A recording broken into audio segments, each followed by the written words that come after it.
What's going on, everybody? It's Coach Jan here, and this is Tai Chi to the People, very special Tai Chi to the People, because this past weekend, Shang-Chi came out, and there's tons of Tai Chi in Shang-Chi. And today we're going to go over a few of the exercises that you can do to essentially allow yourself to do some of the choreography and also martial arts moves that are in that film. So I have a few companion videos coming out regarding this, and like much more detailed with breakdowns and footage from the film of the actual fight scenes and moves. But for today, we're going to go over one main move, and that's called single whip.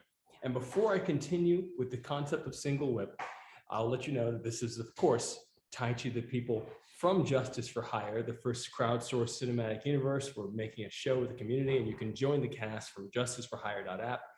And every time we train, we dedicate our training to the noble cause of the week, and we are dedicating all donations to No Kid Hungry. So you go to @NoKidHungry and you just donate directly to them. They're a wonderful organization, and we are always proud to highlight people doing great work and organizations doing great work. So back to single whip. Single whip is a classic Tai Chi movement and appears in every style of Tai Chi, even variations of Tai Chi forms.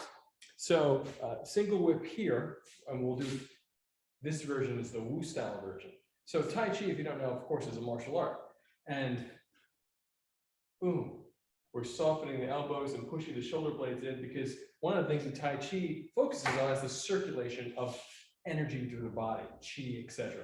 And then because of that, you get lots of people who make claims about having Qi powers and all this other stuff that really gives Tai Chi as a martial art a bad name, because they are most of the time frauds. I've never met anybody that can blast you back with Qi power on its own. That's not in the realm of my reality that I've experienced, and I've competed against the best in the world. So it's not something that I'm going to tell you that we do, but absolutely softening the shoulders, pushing the shoulder blades in, you're going to feel the circulation, blood, and otherwise intensify to the palms and fingertips when you do that. So at rest, you'll have one sense, and pushing forward slightly another sense.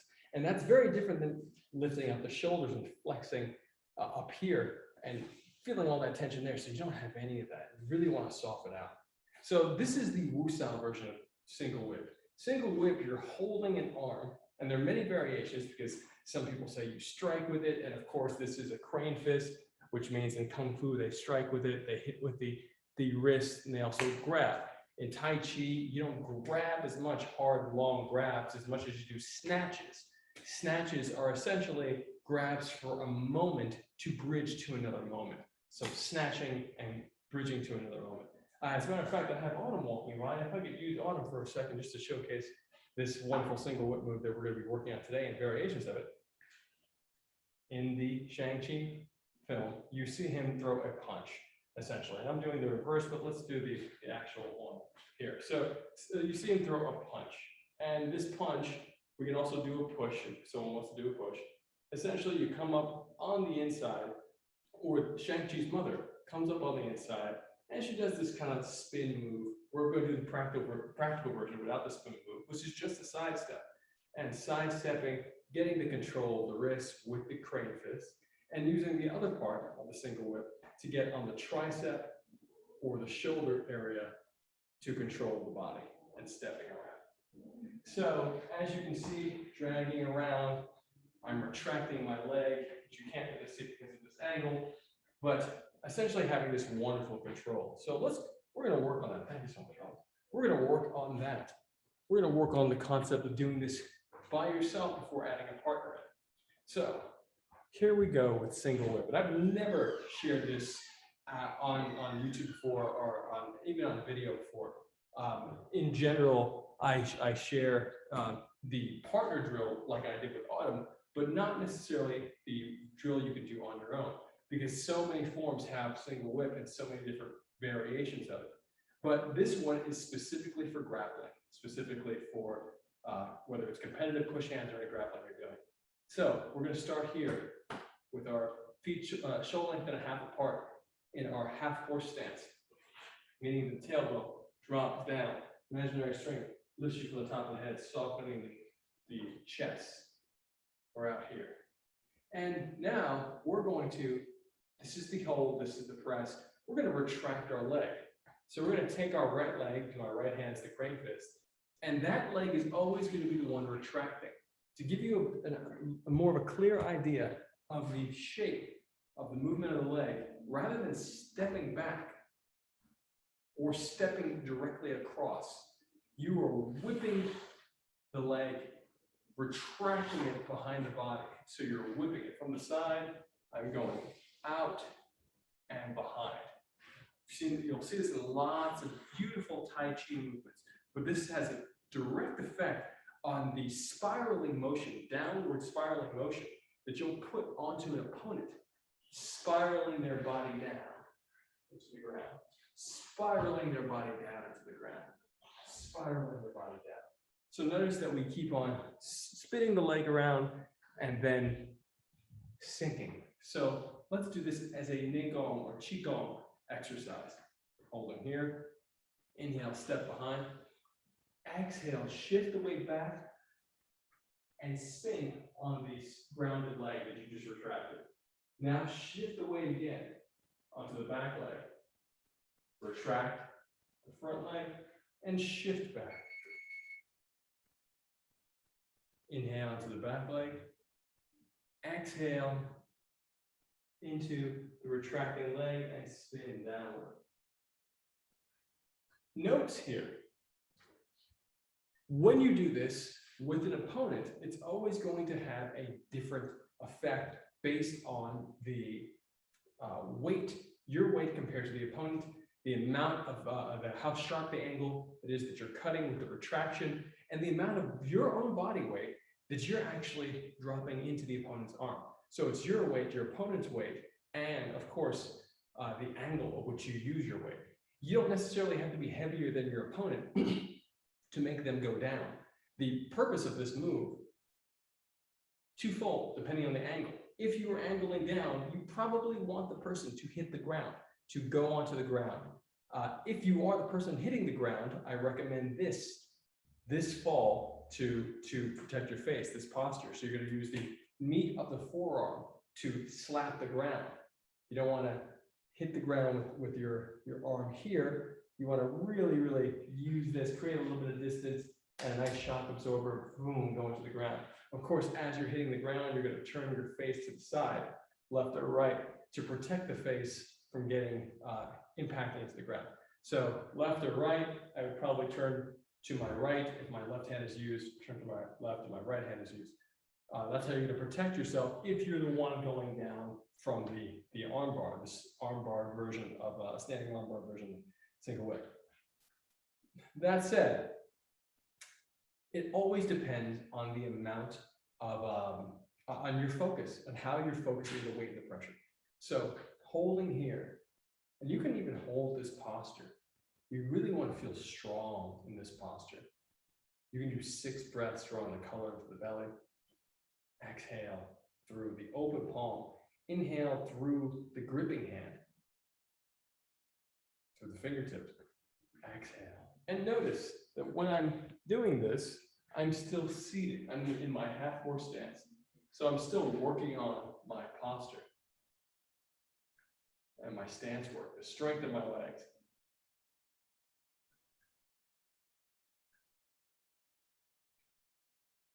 Very important. Inhale, drawing the color into the belly from this hand. So my right hand, I'm inhaling and pulling that color in. You can even have the sense of a very gentle squeeze on the inhalation and then soften on the exhalation as you push the breath through the open palm.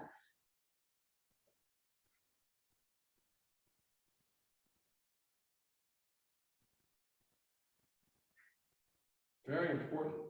This move right now, it's important to note that I'm combining 2 different Tai Chi systems here. The squeeze on the inhalation is from reverse breathing Tai Chi, Yang style, according to Grandmaster William C.C. Chen. And he's got some amazing concepts in his form that manifest in very practical grappling and otherwise martial movements. And the posture itself, the way I'm doing it, is from the Wu style of Tai Chi as taught by Sifu Qigong. This color visualization is also taught by Sifu Qigong.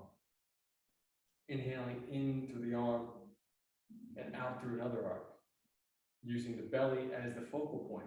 Inhaling into the arm, into the belly, lower down the chin, 3 finger lengths below your belly button, the second chakra, the orange one, and exhale, pushing through the arm. More specifically, pushing through, up and through, down the hard part of the arm when you exhale out. Inhaling through the soft part of the gripping hand when you inhale.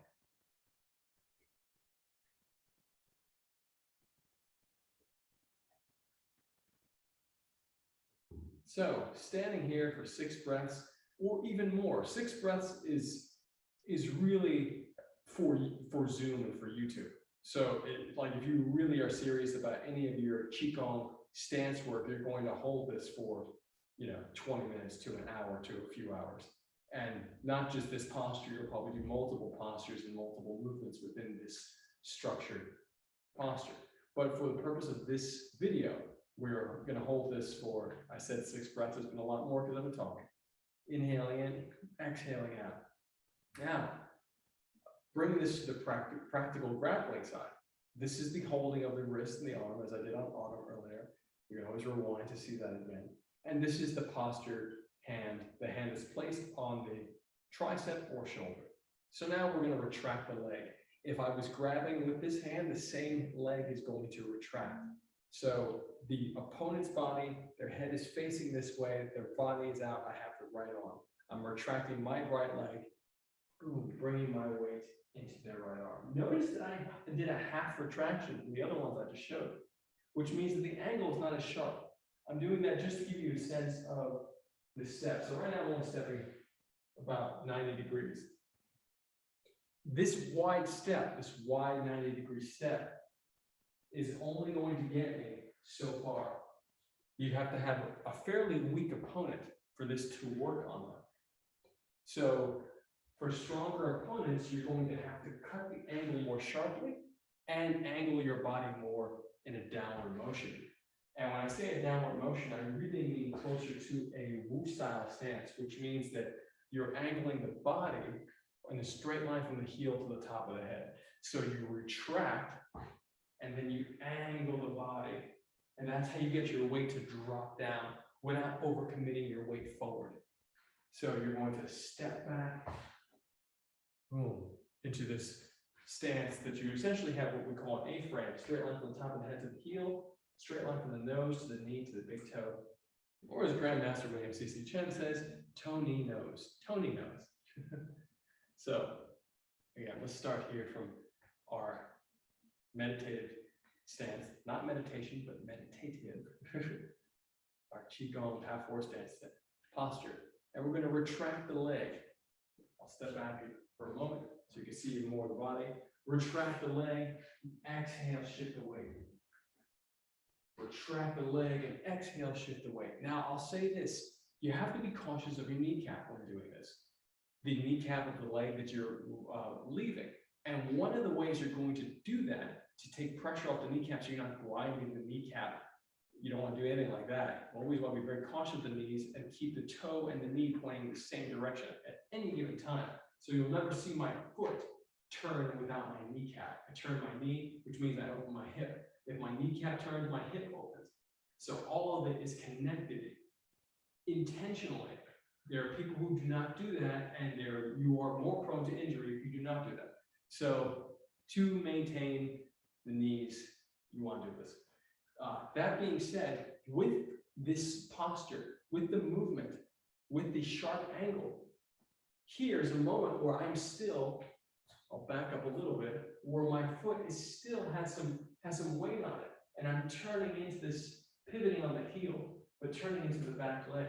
So I might have to lean on my opponent's body and sometimes even slightly jump on it, literally leaving my feet leaving the ground for a fraction of a second. And of course, a fraction of a second is all that you need for something to go wrong. So you have to be very conscious and cautious in the rhythm of your movement and the shifting of your weight. The specifics that I like to focus on, and then making the variations or those adjustments I'm jumping on my opponent in the interim between, let's say, point A and point B, is this. So holding here, we'll get angle the camera down so you have a little bit closer. Work. Holding here, step back, slowly done. Let's turn this into a Neigong exercise. Exhale. Now notice my foot, this back foot here is facing forward rather than this way. This is the way I want to put the opponent, and this is exactly what I'm talking about. The angle and the precision of the angle. Sometimes you might not necessarily get the full open hip to allow you to spin them all the way over here, which when you can get that is awesome. Meaning that when you retract the leg, do your best to open this back foot with the kneecap at the same time. So sometimes you may just step the foot back. It really depends on your flexibility. And then you spin the person. And you step the foot back, and you can keep on doing this. And you can keep on. See my little jump. This is the hop. This is the hop. Boom. And then you can hopefully get yourself enough space with the hop that you can actually get this. But sometimes the pressure from the opponent is going to put you into compromising scenarios where you can't necessarily step as wide or open up the toes as much as you would like. Meaning that if you don't open up the toe, more specifics here, if you don't open up the toe, then you're not going to be able to pivot as much into the leg. In other words, if I have both feet parallel, I can only pivot so much into each leg because both feet are parallel. If one foot is facing out, I can pivot into this leg and turn almost all the way behind me. And that's the value of the knee and the toe pointing in the same direction. Again, what I'm saying here is that during the retraction, you may not, as you can see just now, my first retraction, my foot is cut off, almost as if my feet are parallel. So how do we fix this? And the answer is, I'm still figuring that out, quite honestly. This is not a move that I work on every day, and I want to just be super honest with that. I do get this move to work on in competition. I get it to move in sparring. I get it to work in sparring. And the way I normally get it to work is again, I don't normally do this as a Neigong exercise, so this is a first. But the way I normally get it to work is by getting that little, see, I didn't turn it up here, so this time I hop and I open up. If I don't get it enough on the first time, I hop on the second time. And so that means that the first time, you'll probably only realistically get this 2-3 times on an opponent. Sometimes if they're less proficient or you really catch them off balance, you'll be able to spin them around and around and around, and they lose balance and they fall or they go out of the ring. That's awesome. But more than likely, you'll only be able to get this twice. And sometimes you have to make an adjustment. That's where we're going to bridge into the next one. The next variation. The variation is only an angle. You may only get, if you're trying to get them to fall on the ground, see how I step shorter. I retract shorter here because I'm not turning my foot open enough. So then I might have to hop to get a longer, a more range of motion in my waist and my hip. If this doesn't work, I might start pulling up, meaning that rather than pulling them down, they want to come up. So I'm going to allow them to come up. And as a matter of fact, I'm going to allow them to come up and then I'm going to run them out of the ring. So if you have the hand on the tricep, because you've been rolling the arm down, and they start to come up, now we're talking about a very particular scenario, because they may adjust their arm. If they're coming up, they may not allow you to keep that arm. They may adjust it, the whole game changes, then you have to play that game. But for this particular moment, the variation that you may find if this doesn't work, or that you may immediately go for, you may not even go for the throw version. You may immediately go for this variation. So whether you get it as a transition from the throw, or you do it directly, the second that you get this outside arm control, which is how I normally play it. I don't normally do it as the variation. I don't normally bridge between I didn't get this one till I got that one. But this version is just behind the shoulder, clavicle area, shoulder blade. You're going to hold the hand there. You're going to keep the arm extended. You're going to run the person out. You're literally going to bridge them and run them out. You're going to run them out. It's as simple as that. You have the structure and your angle. It's as simple as that, but let me give you a little bit more of the detail. To run somebody out, you don't just push them straight out, really ever.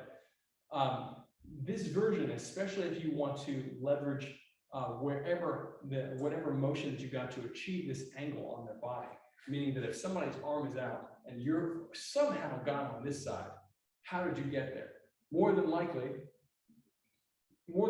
you are either playing on a lead leg to lead leg basis, meaning that someone has their right leg or left leg out, and you have your corresponding leg, meaning that both maybe your left arm and their right arm are matching. So now you have their right arm here in this grappling position. That happens all the time, which makes it a little bit challenging to get this move off from there because you need torque.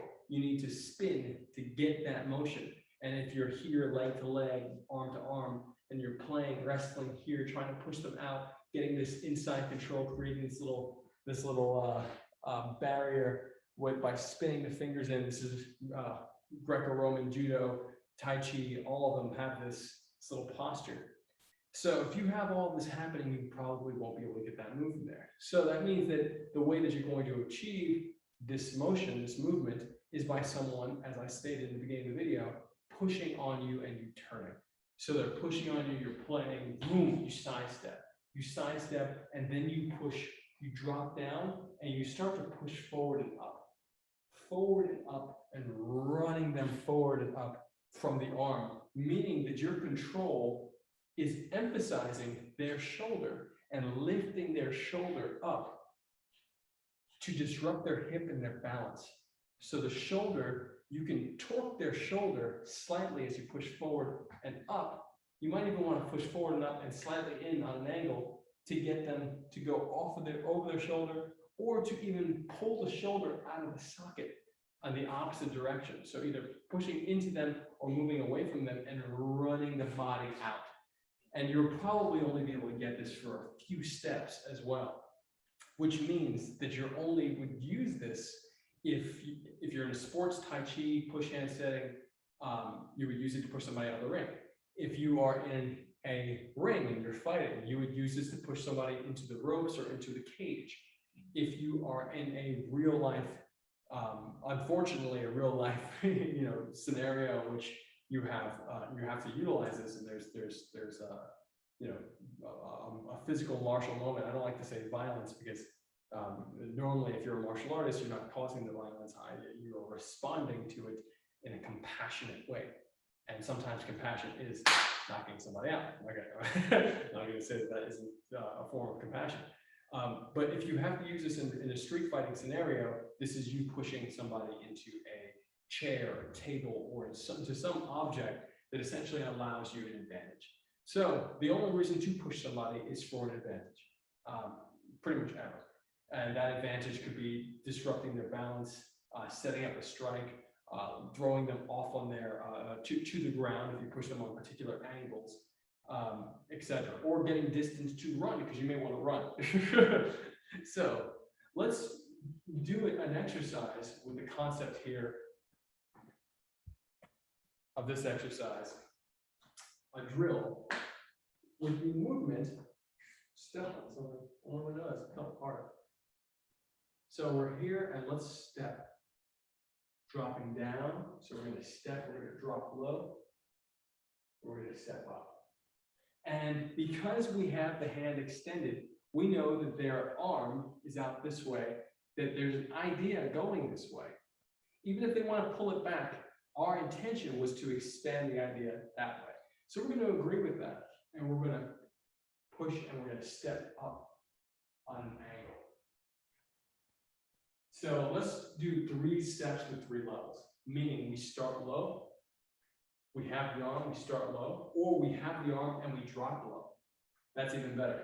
We're going to take the arm and then you're going to drop your level. The hands are going to stay at the same level. You're not going to pull the hands down. A lot of that happens in Tai Chi. You make the connection, You change the level, but you keep the connection at the level that it was. So we're gonna change level, step 1 and up, slight turning to the right. Step 2 and higher. Step 3, biggest and highest. Let's do that again. Connect, drop the level.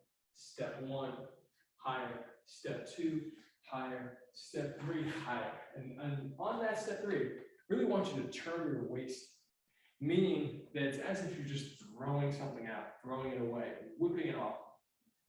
You want to be able to do that for these single whip exercises to just boom. In Tai Chi, they have a move called throwing the loot or throwing the treasure. So you throw it away. You say, I don't need this pressure anymore. And so you just let go of it. And normally that means is you're taking somebody's body where it's all tensed up, and you're just letting them go with their tension. And it's a pretty amazing feeling when you practice that particular movement. So let's go for it again.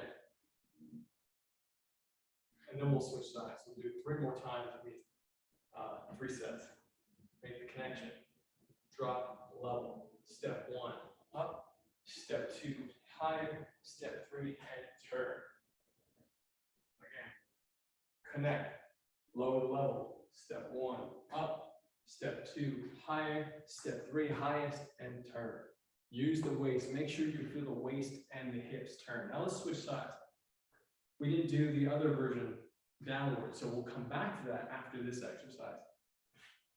Boom. Single whip now with the left hand and left foot. Okay. Here. Left hand, left foot. So we're going to drop level. Whatever the crane fist is, wherever's the grabbing hand is the hand that's going that we're going to spin towards, even if it's a slight spin. This hand is never a grabbing hand. So it's only a position. It is to stick. It is to stick to your opponent. Sticking is a very Tai Chi concept. The concept of riding your opponent's limbs happens in Wing Chun, it happens in boxing. But in Tai Chi, the concept of sticking is it's essentially for a longer period of time. Boxing would do it, it would ride a jab. Someone jabs you, you connect to that hand, and then you punch back, riding that jab back. Wing Chun, boom, boom, you have Chi Sao, which is called sticky hands. But Tai Chi will have you sticking for very, very long periods of time. And that is a major component of the strategy, is the sticking capability. And it's one particular style of strategy in Tai Chi. There's many different ones. So let's do this left hand version, and let's make sure that we're gonna have my left leg forward for the sake of the drill. It may vary for you depending on how you achieve this moment live. And remember, the right hand sticks, meaning that the second you touch the tricep, you can roll, that hand stays on that tricep, but not a grab, not a grip. It's a gentle hand, gentle, firm, and sensitive. If it's on the clavicle, it's on the shoulder blade, it's gentle, firm, and sensitive. And it is pushing up. It's like you have a handle and you're lifting up from the handle, but it's not a grab, meaning that you're not flexing the hand to hold something. The pressure that you put through the hand helps to keep you connected and helps for you to drive your opponent's body to the direction you want. So boom, drop down, drop the level. Step 1, higher. Step 2, even higher. Step 3, highest and out. Do it again. Single whip, drop your level. Step 1, higher. Step 2, higher. Step 3, highest and out. Again, I can feel twisting in my waist. Feel it opening up. Do 2 more times. Step 1, higher. Step 2, even higher. Step 3, highest and out. I spun a little bit more on that one rather than I normally would. So again, it really depends on how you're doing this drill and what moment in your sparring that it happens. So, but I do recommend getting a partner for this after you've done these drills on your own. Last one. Single whip, boom, drop the level. Step 1, step 2, step 3, and out. Another note is that your steps might be really long when you're moving somebody out, especially when you're moving someone out of the ring. It's also important to remember, I can't stress this enough, the concept of eating the ring. I've probably never shared this directly in a video before, so I have to make a video about this. But essentially cutting off the ring, boxing style, you know this concept. But there's very particular thought maps and diagrams that we use in the US Tai Chi push hands team to think how to think about your space in relation to the center of the ring. And there's variations of it. There's if you're playing to edge somebody out versus to lure somebody out. Are you pushing someone out, or are you essentially pulling them out? That depends on where your back is going to be facing, where your chest is facing, what your intention is with the ring in front of you, in your view, and the ring behind you. So that footwork is going to be in alignment with that thinking. Meaning if you're doing this, you might step here to cut the ring off and pull them out. You might step around and cut them off again and move them the other way. So all of that comes into play. That being said, let's try the variation, left hand, left foot, cranking downwards. Now we're doing the first one we were doing again, but on the other side. So here we're going to retract the same leg as the hand. So before we even start, let's get into the stance first. You want your legs to be strong, not just feel strong. You want your legs to be strong. Lots of people feel strong, and then when they get up against really strong Tai Chi guys, they're wondering what's going on. So you want to build that Tai Chi strength, that wonderful, long-lasting Tai Chi strength. The iron wrapped in cotton strength. Single weapon. Let's do the breathing in through the grabbing hand, the crane fist, and out through the palm. Weight on the heels, drop the tailbone. Drawing the color into the soft part of the arm, to the belly, exhaling to the hard part outside the open palm end. Palm to fingertips. You can do a slight squeeze, a very gentle slight squeeze on inhalation. And then soften it on the exhalation on the crane fist hand. Do at least 6 breaths here.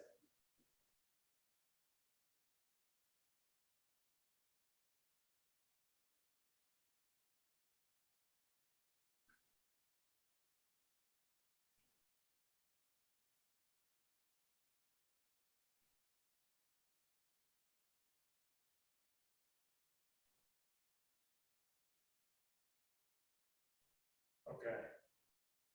Inhale deep. And you can inhale and pull the leg back if you want, or exhale. But the real exhalation that you want is when you exhale and drop into the stance. And remember, I'm always open. I was supposed to say this. I am always open to refinement of my techniques. I am always working toward refining my techniques. So right now, I'm not happy with my first step. My first step, I feel like, is setting me up to have to take a larger second step. And that might be the reason why I haven't been able to pull this move off as much as I would have liked to. And that's, again, I have pulled this move off many times, but it would make it more repeatable if I refine it more. And that's the truth about any technique that I have, and probably any technique that any person has. So that being said, unless they just hit it every time. But that being said, I am doing this technique, and I am feeling where I need to make adjustments. But that being said, look, retract around and boom, turn. Now the second one is normally where I do my little hop. Ooh, or bigger, wider. So if I don't hop, I might do a wider stance. The hop might give you, and sometimes does give you, a wave, an unwanted wave. So some people are, my coach Josh was really good at switch foot without doing too big of a level change. So sometimes I'll do a switch foot and it's just too big of a level change. I have to work on that, something I'm aware of. Another buddy of mine has taught me the concept, more from JKD, if you can know, of switch step, and it just happens really fast. 1, 2, 1, 2. So you could do that here, and step and open wide. 1, 2, step and open wide. 1, 2. stepping up one, and I do feel better with that. However, the retraction, it really just depends, and I do recommend playing it on a bunch of, doing this drill live with a bunch of different opponents, because this first retraction, big deal. And notice that I keep my one foot pretty stationary, meaning that I'm drilling somebody around, pivoting on my heel. So I'm driving them down. Now, if I really need to cut the angle sharper, if that's not working for me, and I need to drive them down more, that means I need to angle my upper body, remember, in the A-frame. So you have to really drop into the A-frame more and lengthen the stance, deepen and lengthen your stance so that they fall downward into the ground. And cutting those angles sharp, it's really what's going to help you across the board in this. So that is what I wanted to share regarding the Shang-Chi film. There is more coming for the Shang-Chi film, and this weekly Tai Chi to the People video that I put out in alignment with Justice for Hire, the first cinematic universe built with a community. It's pretty wonderful to do this, but I like really creating structured videos, and you're going to see more of that on my channel. So if you're watching this on the Justice for Hire channel, stay subscribed there, or please subscribe there and check out all the great stuff that we're doing there. And you can join Justice for Hire and become a part of our show from justiceforhire.app. And you can subscribe to my channel, Coach Jan's Sports Tai Chi Push Hands. And that's where you can find tons of amazing stuff on the sport of Tai Chi Push Hands. I am joined by some of the best players in the world. I also curate from the best players in the world, and I'm happy to be among them. So you'll find videos that are mine on there. You'll find playlists with videos that are not mine, but they're still super dope. And what else? So this video will be on both channels. So I hope you subscribe to both channels. I hope this was valuable for you. And if you would like any deeper insights and even videos, I will say I've gotten this stuff on video before, but I don't remember which video they're on. So I haven't made specific single whip instructional videos on the mats. I will do that soon. People have been asking me to start a Patreon. I will probably do that soon as well, specifically for the Tai Chi channel. That being said, this channel and this training, this video and this training is always dedicated to a noble cause of the week. So this is for No Kids Hungry. Donate directly to them this week, please, on @NoKidsHungry on Instagram, or you can go right to their website and do it. And that's nokidhungry.org, I believe. So check it out, and sending lots of love to everybody who watches these videos. And it always means a lot to me to do them. I love sharing Tai Chi. It's my favorite and most valuable thing I could share quickly from person to person. So next to that is Justice for Hire, because what we're doing there is pretty incredible. So love you guys, and I'll see you soon. And stretch too. Always stretch when you do this stuff. And if you don't know how to stretch, just fold your arms and hang. Inhale deep. Exhale. Inhale deep. Exhale. Just fold your arms and hang. Inhale, white light and long. Visualize the breath. And exhale down. But your training is never complete. Never, ever complete unless you stretch, in my opinion. You have to stretch. You have to do it every day. Every day that you train, every time that you train. And even sometimes when you don't train, add some stretching in. All right, love you guys. Bye.